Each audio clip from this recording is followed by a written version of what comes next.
Okay. Hi, everyone. Welcome to the Global Focus Coaching webinar on choosing your coaching path. I am Briana Bellamy, and I'm joined by my colleague and co-founder, Jenny Wagner. And I'm going to kick us off here with some introduction. As I said, my name is Briana Bellamy. I use she, her pronouns. I am a coach, certified integral coach is my background.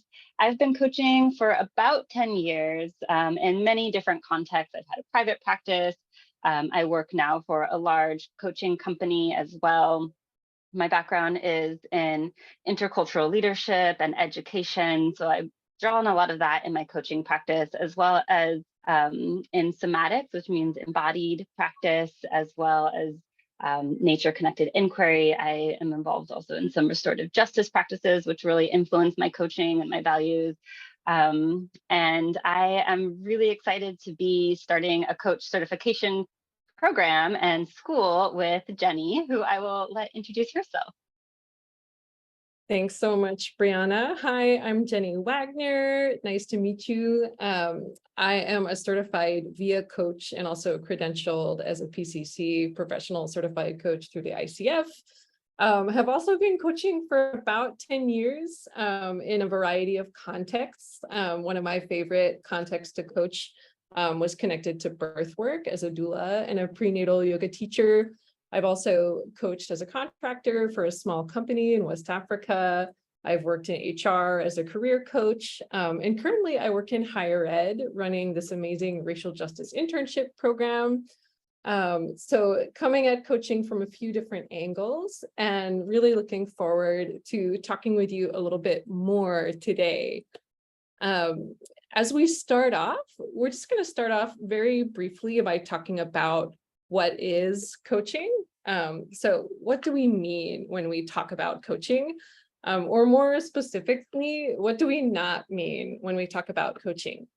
So one of the most common confusions about coaching is that coaching means giving advice around something that you know how to do well. And there's a lot of people out there who are calling themselves coaches, and they say, I coach people in something that I'm an expert in, and I'm trying to help them around this specific subject matter expertise. Coaching is actually not the same as consulting. So that's something we always like to clear up at the beginning. When we're talking about coaching, you can see here in this little infographic, coaching is solution focused. And then you can see sort of on the y-axis, it's more on the asking side rather than telling. So it's a co-creative dialogue that you have with your client that comes from the baseline assumption that your client has the resources that they need to reach the conclusions that they need to come to, which is different from consulting or mentoring, where you're actually bringing some of the resources and information to the conversation. Another key distinction that we like to clear up is the difference between coaching and therapy. So actually a lot of people that we speak to about coach training ask us, okay, I'm thinking about going into mental health, maybe getting a master's in counseling, psychology, social work. We also have had moments like that. Fun fact, a lot of people who are in coaching considered therapy as a path, and there are coaches out there who are therapists. There's some pretty key distinctions. So you can see the Venn diagram here, showing some of the differences between coaching and therapy. Therapy requires licensure, and you need a master's degree or PhD to practice as a counselor. And although there's some overlap, we're not doing the same things. So therapy can involve treatment of more severe mental health issues. Coaching, while it has mental health benefits for most people, does not involve treatment of severe pervasive issues. So those are some of the things that we like to clear up kind of as a baseline when we're talking about coaching. One thing I'd like to add too around the difference between coaching and therapy is also just there's an ethical necessity of kind of understanding that awareness of what's within the realm of coaching to work with and what's an opportunity to perhaps refer out to a therapist. And it is common that someone may pursue coaching, and as a coach, you may direct that person to therapist should something arise. And that's sort of a place where like they can actually work together in some ways, but it's really important that you know, as a coach, sort of the ethics and the bounds of your work in coaching. Great. So yeah, did you want to add anything there, Jenny? Just that I think it's really helpful to have sort of that knowledge that you can refer out. I know when I first started coaching, I was a little bit nervous about what if something comes up that I don't know how to handle. And through coaching, not just for therapist referrals, but also for other tricky situations that come up, there are structures in place that you can use, like mentor coaching and coaching supervision, that can help with those types of issues. Absolutely. So we also wanted to share, once we kind of have some clarity around the distinction of like what we mean by coaching, then the question often arises when we're thinking about choosing a coaching path of like, well, how do we apply this? What are the different forms that coaching can take? If coaching is something I'm considering for myself, like how might I actually bring that into the world and integrate it into my work in the world? And there are genuinely many paths you can take as a coach, and many contexts in which coaching can be a really valuable skill set. One is the opportunity to bring your coaching skills directly to your current role or to an area that you want to grow into in your current field. For example, many managers have coaching certifications, coaching training, because it helps to be a better manager, to really support folks to reach their full potential in whichever workplace context that you want to bring that to. There are also a lot of educators where coaching skills can really benefit in the education field and supporting students, be they young folks or working with adults in an education space, higher ed, for example. The coaching skills, again, are very relevant and things that we've seen folks be able to integrate smoothly into their work. And then often HR professionals are folks that you see in coach training programs as well, again, because a lot of their work overlaps with the key skills that are a part of the coaching profession.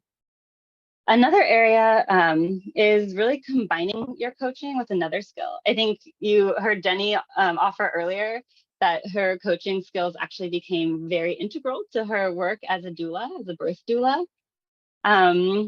I know folks who are, for example, wedding planners, who are also coaches, who also use those coaching skills, not just to plan the events of the wedding, but there's so much that comes up for people in relationships and understanding who they are and what they want to deepen into and what they're trying to represent and what their values are and how they want to really enter into this new phase of their life when you're also planning a wedding. And so I have a dear friend who does this work as a wedding planner and a coach and is constantly bringing to the surface just how core and valuable those skills are. Financial advisor, that's another example of a context that coaching becomes really important. When you're talking to people about money, you're really talking to them again about their values, about how they want to be living their life, how they want to step into their life, and then how they can support that, right? So their fears often come up a lot. So a lot of this stuff is really interpersonal work that coaching skills can support when combined with other kinds of work. So if that's something that you're thinking about, like what are some other ways, other contexts that I work in that I might be able to actually integrate these coaching skills into? Those are just a few examples. Another example is working as a contracted coach. This is a context that I've worked in. There are many types of coaching as an industry is just massively growing in the last, I would say, like 5 years, really. That, you have a lot of big businesses that work with executive coaching, things like Better Up and Work Bravely.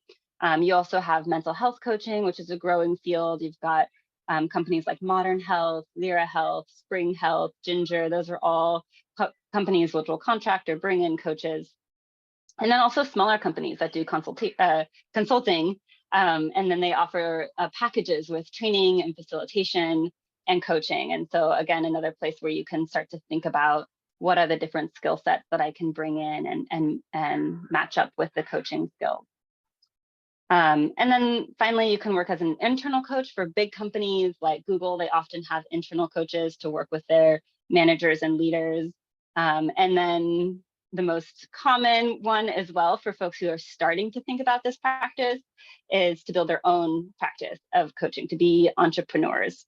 And this is where the conversation gets really wide in terms of niching, like finding like who is the population that you work with, how do you work with that population, how do you represent yourself and reach the people that you want to reach and build a business, and all those elements of being an entrepreneur, which become really central to choosing your coaching path. And if that's something that you would like to pursue, there are just so many things. And one of the things that like that's a place we do want to speak to a little bit, because I think it can be really overwhelming to think about. I remember when I started coaching, that was one of the hardest pieces around like finding my niche. I wanted to work, the guidance I was given was find the population that you work for. So like I work for women who are entrepreneurs in this space. So that was a lot of the guidance. And at the time, I didn't have the understanding of like, well, what do I have to offer to these people? Because I'm not a CEO of this context or whatnot.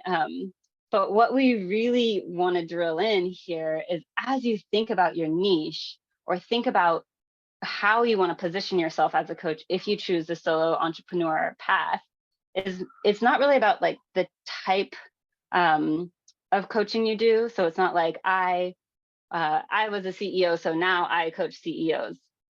That's when we start kind of getting into more of the mentorship, advising area.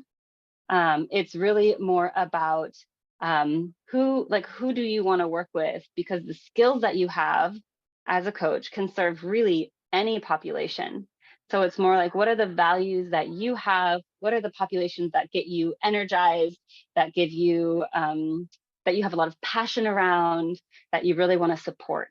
And then the coaching skills can step into that, even if it's a career path that you haven't taken yourself. So again, like I haven't been like a CEO of a company, but I could coach CEOs. I have coached CEOs in those kinds of contexts.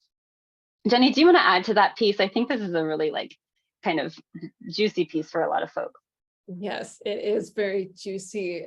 I think something that can get confusing for people when they're thinking about a niche is they can get confused about what type of training they need. So let's say somebody wants to work with female entrepreneurs in the tech space, for example, that probably won't impact the type of training that you need, because the expertise that we're bringing as a coach has nothing to do with female entrepreneurs in the tech space, except that they're human beings. But the expertise that you're developing when you train to become a coach is really a human skill, and it's very broadly applicable. So I see a lot, I think, in the niching conversation, people go back to that first slide we looked at around coaching does not equal consulting, and they can confuse niching for consulting in terms of, okay, I'm an executive business coach. Therefore, A, I have to be an executive business leader, and B, I have to have executive business knowledge. The knowledge that we're bringing as coaches is a totally different set of expertise that has value, but it has to do with our humanness, right? And how that might integrate with different aspects of our lives. I do think there's something in niching around your positionality or like your social location and your identities. And that's the kind of reflection I think can be really positive around the niching conversation, is maybe there's a particular community or population that you're from or you're really passionate about working with. And that's the opportunity to niche. But when it comes to selecting your training, not that important to think about, okay, who am I, like which population am I working with? And I think I wish I would have known that, I think, at the beginning of my coaching journey, because when you look at maybe on social media or different types of coaches out there representing themselves, it can be really overwhelming and confusing to look at just how broad the industry is and how there seems to be a coach for like every specific thing. Yeah, I think that's such an important distinction around recognizing like your why of niching, it's and how that integrates or not with the training that you choose. And like it doesn't necessarily have to be the thing that the training itself doesn't have to speak to that industry, is what you're kind of getting us to. Is that right? Yeah. And let's talk a little bit more about training, because this is another area that I think can get quite overwhelming. The other day, I think about coaching a lot, and Google knows that. So I always get different ads popping up on my Google related to coaching. And one ad was like, become a master coach in 2 hours. And there was this little like certification, and to me, that just highlighted how kind of saturated the training field is in terms of the number of certifications that are out there. And for context, my coaching certification happened sort of over the course of a year, which is why I felt a little bit of internal skepticism about a 2-hour coaching called Become a Master Coach. So we wanted to talk a little bit about kind of the spectrum of different coach training paths as a way of helping everyone here understand what's out there. And then we can begin to think about, okay, what might actually be useful for me, and what might not be necessary. So I'm going to start at the bottom of this slide, which is that little button that says, just call yourself a coach. Anyone can call themselves a coach. So that is one option open to you. It's not one that we advocate for, and we can talk a bit about the why. But coaching is not a protected profession. And when I say protected profession, I mean, it's not like a legally protected word, in the way that, for example, like a lawyer or a therapist, that's a protected profession that you need licensure for. You do not need a license to coach. And that means really anyone can wake up one day and put the word coach after their name, and they can start coaching. I don't think that's always, how do I put this? I don't think that always means that somebody is not doing a good job professionally. I think there's some amazing people out there who have put the word coach after their name. But what I do think is a lot of people who wake up and put the word coach after their name are actually doing consulting. So there are many like industry experts who decide, okay, I want to mentor people around what I do. And instead of using the word mentorship, which is probably actually the right distinction, they call themselves a coach. So as we're looking at sort of the coaching industry and how it's developing, we're very passionate about the integrity of the industry, educating people with a clear understanding about what coaching is, and also the ethical standards of coaching. So we don't advocate for the just call yourself a coach. And another thing that we are not as enthusiastic about, and don't worry, we're moving towards the things that we are enthusiastic about, but we're not as enthusiastic about non-accredited coach trainings. And the reason for that, there are some great coach trainings out there that are not accredited by an accrediting body. So an example of an accrediting body would be like the International Coaching Federation, which is probably the biggest kind of gold standard in coaching around coaching standards and ethics. Another very well-known one is the EMCC, which is the European Mentoring and Coaching Council. They're another very big accrediting coaching body. There are coaching certifications out there that are not accredited. And they could be a really amazing trainings with really cool stuff happening. What we like about accredited programs is that you have sort of the checkbox that we know is happening. We think of it as putting on your seatbelt when you're getting in the car to go to your training, right? And to become a coach on your journey. You know that there's going to be ethical standards. You're going to learn about when a client might be in danger and you need to refer them, when a conflict of interest comes up and you need to seek supervision, etc. So we're not necessarily saying that non-accredited trainings are bad, because there's a huge spectrum, right, of what those trainings can look like. But we're not as enthusiastic for people who are really looking to get into coaching as a career. I personally wouldn't recommend it to a friend if they were hoping to get going in their coaching career. Taking a breath. Briana, before I talk about some of the other programs, do you have anything to add about those first two? I think you named it. Like, I think one piece I would say is the coaching field in general has gained a lot of momentum in the last really 5 to 10 years.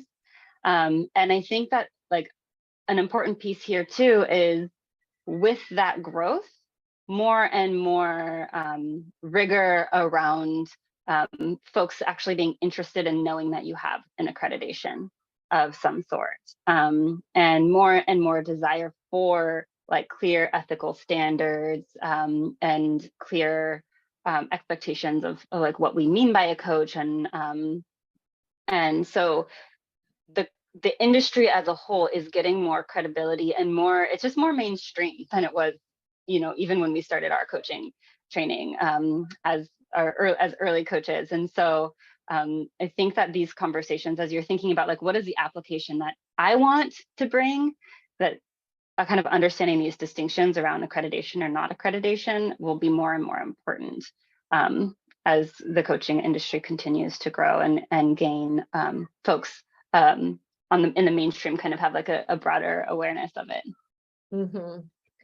And there's, most of who you're probably going to be thinking about when you think about who's looking at the training that I've done. One, yourself, right, in terms of wanting to have a quality experience.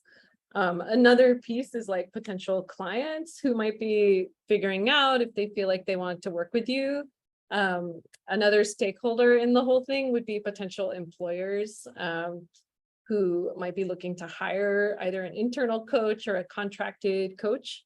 There is an example in Switzerland. They've actually started to require credentialing for coaches. As far as I know, that's the only country that has gone down that route. It's possible that other countries might follow, although I don't know how much of a thing that's going to become.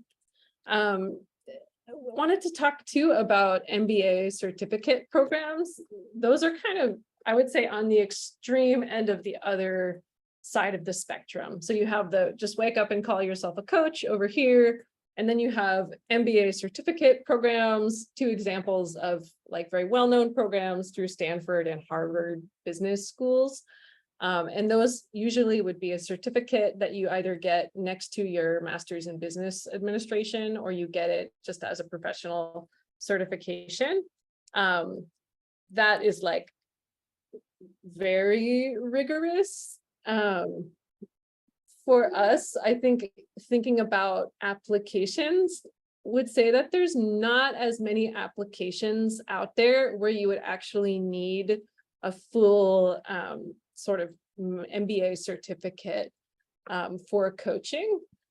If you think about some of the applications that you would use an MBA for, that's probably what you would also use the coaching certificate for. As of now, most employers and clients are not looking for somebody who has a master's in coaching. Usually it's connected to things like leadership and management, or organizational leadership, or organizational psychology. So somebody who chooses to go down that kind of master's track may want to concentrate in coaching. But in the coaching industry, it's not common for like an employer to want to see a master's kind of as a barrier to entry in terms of hiring them. And similarly, there's not a lot of clients out there who are kind of asking for that.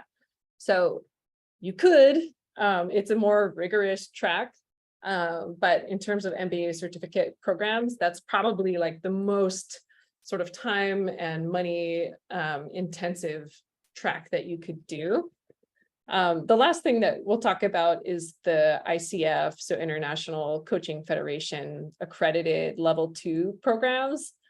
They have, it's called level 1, level 2, and level 3. Both Briana and I did, back then it was called, you probably don't care, but it was called the ACTP path. And they've recently tried to get rid of jargon, so they've changed it to a level 2 path. And this is the kind of training that you need, if you want to get an ICF credential.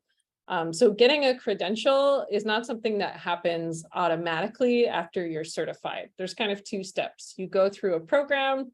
The level 2 program is 125 contact hours minimum. And then you would get a certification from an accredited program. As an additional step, you could then choose to pursue credentialing. And there's reasons why you might want to do that or might not want to do that. For example, my credential that I have, I had to log 500 hours of coaching experience, plus the training, plus there's like a test you have to do that's a knowledge assessment. So there's quite a few things. You also have to pay money, which can be a barrier for some people going into it. I know it made me think twice about whether or not to go on the credentialing path. What we love about ICF accredited programs is that there's a really great quality standard to them. You don't necessarily have to choose to then get your credential, which takes more time and resources down the road. You can just get your level 2 training. And a lot of employers and clients recognize that training as sort of the watermark of a experienced and qualified coach. Briana, do you have anything to add on that front? Yeah, I think in terms of the question of credentialing, it's really thinking about, again, the application. Jenny, you mentioned like part of your desire to get the PCC was because you knew you wanted to train people. You do have to get the accreditation first, and then you can kind of decide down the line as your path unfolds, as you kind of define how you're going to be applying your coaching, you can decide down the line if you want to get that next credential. There's an ACC, a PCC, and an MCC. And, it's like 100 hours, 500 hours, and I believe it's 2,000 hours or something for the master. But depending on what you want to do, like you'll be building those hours after you get, either during or after you get your certification from an accredited program. And so you can start to kind of decide how you're going to apply that as you go forward. So I like that there's sort of flexibility there as you get clearer and clearer in terms of how you want to be using your coaching and who your audience is going to be as you get deeper into your path. Yeah, I have just one last comment, which is that we, I think, are both coming in with a healthy degree of skepticism around an accrediting body that wants you to pay money to get letters after your name. I think when we think about sort of the origins to that and like who's holding power, it comes from a very sort of capitalist, patriarchal, white supremacist. We talk about all these systems that we don't agree with necessarily, and how programming like this, I think people can get caught up in the idea of like trying to get their next credential, and that both like helping them feel legitimate as coaches and also showing to other people their legitimacy as coaches. And so we like to think about our relationship with this ICF accreditation as being really thinking about the integrity of the coaching industry and the quality of education experiences that are happening for people, not necessarily like being able to put X, Y, or Z on your resume. We recognize that for some people that has value, both for them personally or also for their job prospects. But I think with our relationship to it, think a lot about, okay, what is the value of this, right? And I think that's one reason too, we like to tell people about how certificate programs, like not having an MBA certificate is probably not going to be a professional barrier for most coaches. Because one of the things that we're passionate about is bringing more people into the coaching industry who are not necessarily represented here. And these types of trainings where you have to get letters after your name, or credentialing, or potentially, masters, PhDs, et cetera. We're not saying that they're not valuable, but we are saying that we recognize that there are barriers for some people to participate in the conversation, and to participate in the field of coaching. So we try to give people the whole picture, and we do think it has value that there are these ethical standards of coaching, and there are clearly defined competencies for the industry. Thanks for naming that, Jenny. I feel like just being clear about these paths and these like different elements of what you might want to consider. Part of it is like wanting to empower folks to be in choice about how they want to engage with these systems and how these systems and structures, so that we're really connected to our why and not just getting the letters because it's going to maybe give certain kinds of legitimacy in certain contexts, but really empowering folks to feel like I'm choosing this for these reasons, and this is how I'm choosing to engage with that accrediting body or that kinds of certification. So I appreciate you naming that. And I think that piece also kind of brings me to our next inquiry that we want to offer to all of you, which is like the place of how do you decide what's right for you? And we have just a few very simple guiding questions that we'd like to put out to the audience, and invite you to maybe jot down your thoughts in the chat. Or if you're watching this asynchronously, just get a notepad and just do a little writing for yourself, thinking about, what interests you or excites you about the field of coaching, about the idea of coaching, about the possibility of coaching, of being a coach or applying coaching to your life. Just take a minute to think about that. And perhaps if you feel moved, you can type that into the chat as well.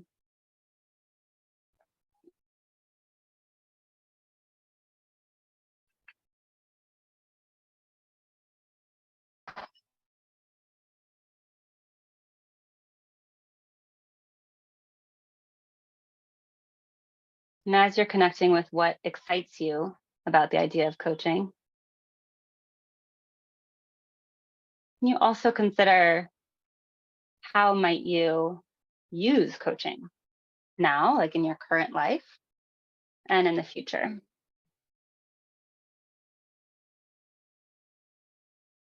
These guiding questions can help you start to think about what do you want to be keeping in mind? What do you want to be holding as you're considering what the right coaching path for you is?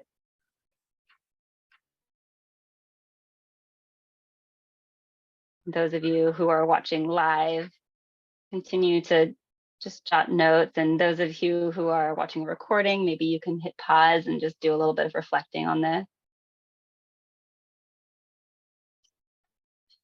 But I'll bring in our last question, which is, do you need a credential for what you're dreaming?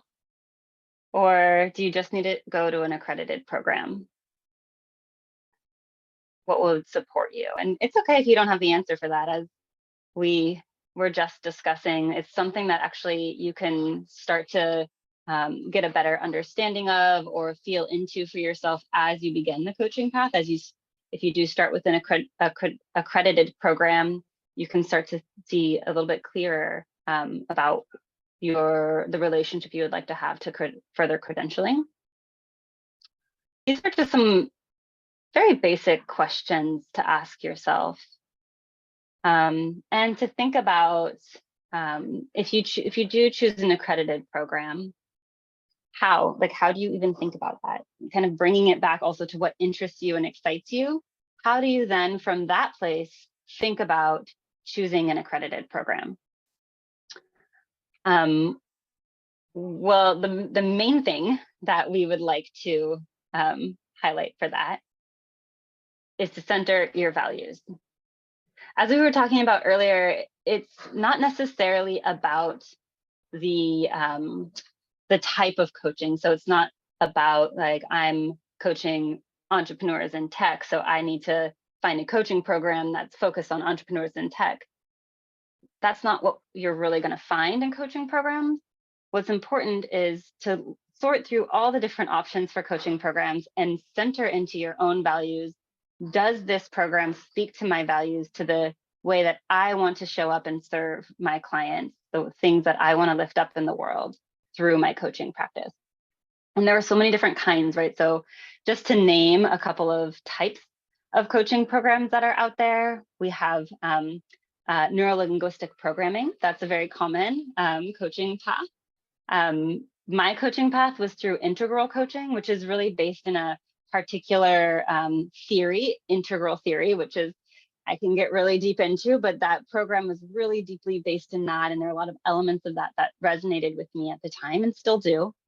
Another common one is positive psychology. There are coaching programs out there that really root their model, their training in positive psychology approach. And another one is that I often see some coaching programs really focusing in is the somatic element. That's one that really attracts me too, like being embodied, being really attuned to how we work with the body when we're working with clients. That aligns with my values. So as I'm thinking about coaching programs, I'm thinking about like, what are some of the elements of the way that these programs are focusing in their training and their approach, and do the values of that program align with my values? And I'm seeing some things kind of come through the chat around like focusing on supporting folks and helping people and being focused in, let's see, we've got like helping people kind of help themselves, which is, there's sort of, can we get into the values of that? Like, what about that aligns with your value? And then can you then think about what might be qualities of a coaching program that support you? And yeah, Jenny, do you want to say a little bit about our values and why we decided to start a coaching program? Yeah, I would love to.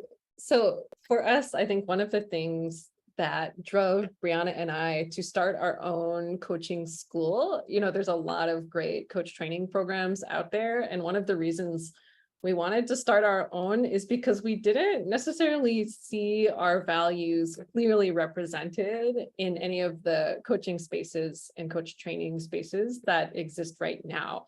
So there are many programs that, oh yes, like this part really resonates with us, or this part, is really interesting to us.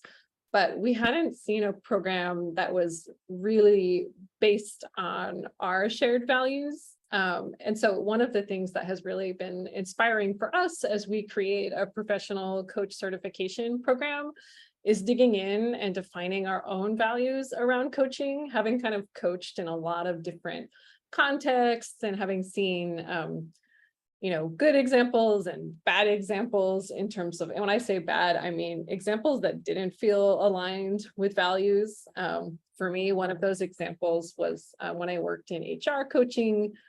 Sometimes I would get clients sent to me who were being given coaching almost as a punishment, with the idea that it would reform their behavior or sort of bring them into line with the organization they worked at.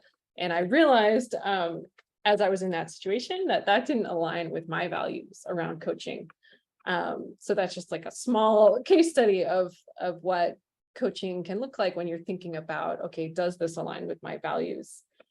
For us, we honed in on 4 key values that are the values of global focus coaching and are also shared values for Briana and I. The first really big one for us is diversity, inclusion, access, equity, and justice. We know there's all kinds of acronyms that can get at this general idea, and we wanted to include most of the words because we think they're important and mean different things. A big thing for us, is that the coaching industry has its roots, it's sort of born in the 1990s, made mostly by white North American men working in the business world, who come from a certain sort of like dominant cultural narrative and set of values. And at the same time, many skills that we use with coaching don't belong to the people who, quote unquote, started coaching. They're human skills that have been used by cultures all around the world since there were humans. And we wanted to respect those roots of coaching, as well as sort of these more like recent roots of coaching, and work to expand the idea of coaching beyond sort of these limiting constructs of the patriarchal, capitalistic, white supremacist influences. That's kind of like the water that coaching was born in, like many things right now that we see in society. So we like to think of coaching and the why behind it as being for collective benefit, right, of humans and also of the planet and non-humans around us. And both Briana and I also come from a background in intercultural work. We've both lived and worked in different countries and in different communities. And it's really important for us to think about respecting different types of knowledge, including knowledge that doesn't always get put on a pedestal as knowledge. So many different ways of thinking and being and doing and knowing. So this is a very personal value for both of us. And it's something that we want to bring in the way that we train people around coaching and in the way that we coach. Another big value for us is this idea of engaged pedagogy.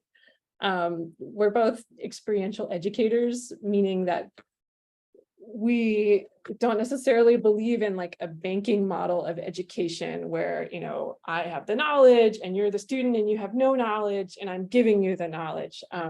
We believe that everybody has their own knowledge and wisdom, and that their life experiences is one of the most important parts of their learning.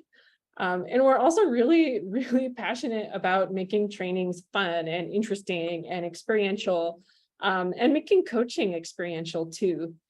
So these are some of the sort of the how we do it under our value of engaged pedagogy. And that's something you can think about too, as you're thinking about, okay, what is my value? And then what do I do as a way to live that value? You have anything I can to speak. add? Yeah, I mean, maybe I can speak to some of these next two values. I think you got those ones on point. Another one related to this is connected wholeness. This one felt really important to us around really engaging with the wholeness of our being as human beings, as individuals, but also as this interconnected global, the way that all of our human experiences are connected, and also to the earth, and also to our ancestors, and to our futures, and to one another, and wanting to invite each other and those who step into the coaching path through this path into a relationship, to a sense of that connected wholeness with themselves and their communities, and also future clients. And doing that through movement, through play, through really recognizing and affirming just the complexity of the human experience and the human and non-human connection and community. And really, again, sort of standing in our embodied wisdom and power, kind of connecting back to that engaged pedagogy piece around everyone has experience that is wisdom in the world, and that is valuable and deserves to be brought out and shared. And then, of course, integrity. And I think we've used this word integrity a few times. I think this is a really important piece for us in the coaching industry as a whole, and as individuals and as humans as well. Like, how do we really uphold a high standard of ethical practice in coaching and through the ICF? And how do we really hold integrity through the way that we interact with the people we work with? And then also in the way that we engage with our communal practices of reflection and feedback and accountability. So these are pieces that really inform what we are bringing to the experience of this particular entryway to the coaching path, and are things that exist. Some of them, elements of it, exist in parts of our coaching experience, our experience being trained as coaches, but largely we've seen a lot of these lenses missing, or a little bit distorted, or not quite present in other coaching programs, which is, again, what really inspired us to want to create this opportunity and this path of coaching. So what does that look like in terms of practice, like the elements of coaching? Jenny, do you want to speak a little bit to this, of some of the elements of how these things come to life and what we're teaching?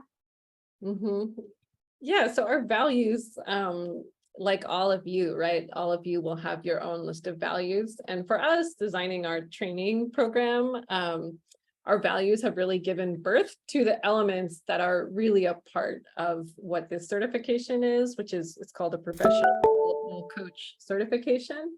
And we like to think of the word global as meaning a few different things. It's global in that it encompasses, right, that connected wholeness of the mind and body. So embodiment and mindfulness are really important aspects of what informs our work. Global in that it's a connection to nature. So we've included different nature-based inquiry methods and the use of, natural metaphors and our physical connection to nature as a part of our approach. And global in that it involves a commitment to justice globally, and this commitment to amplifying ways of being that might not always get respected and seen in the ways that we feel they should be. And then this last piece of global is rootedness in community.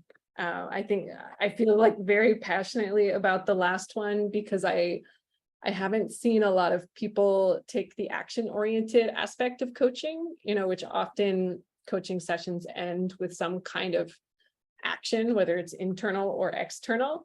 And that has been very individualized in most of the coaching industry. And we, I think, like to think of action as happening always in relationship to other people.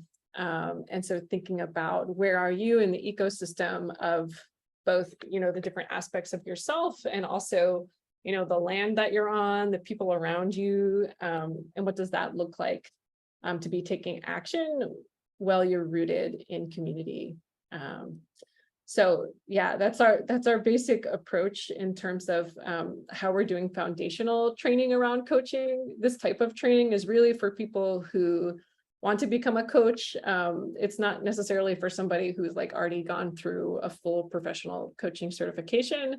It's really meeting that foundational need. And I think as we were opening our school, that's where we wanted to start, is really building this foundational curriculum around what is coaching, and then this particular approach to coaching that's grounded in our values. Do you have anything to add to that, Briana? Oh, that's beautiful. I think you named it. Just that this is again, it's like an entryway into the coaching path. And if these are the kind of values that resonate, and these are the qualities of a program that resonate, that's what we're wanting to speak to, is folks who share these values and share these desires in terms of how they would like to coach and how they would like to serve people in their communities or the audiences that they feel most passionate about. If you are curious, if you would like to learn more about it, we'll just put a plug that you can find out more at globalfocuscoaching.com. Our applications are going to be closing for the cohorts starting in October. The applications close on September 1st. So please reach out if you have any questions. If you'd like to learn more about the program, you can schedule a call with us, and we'd be happy to share more about that. We have just a couple minutes. So thank you so much, everyone, for listening in. Jenny, did you have any final words you wanted to share before we open up for questions?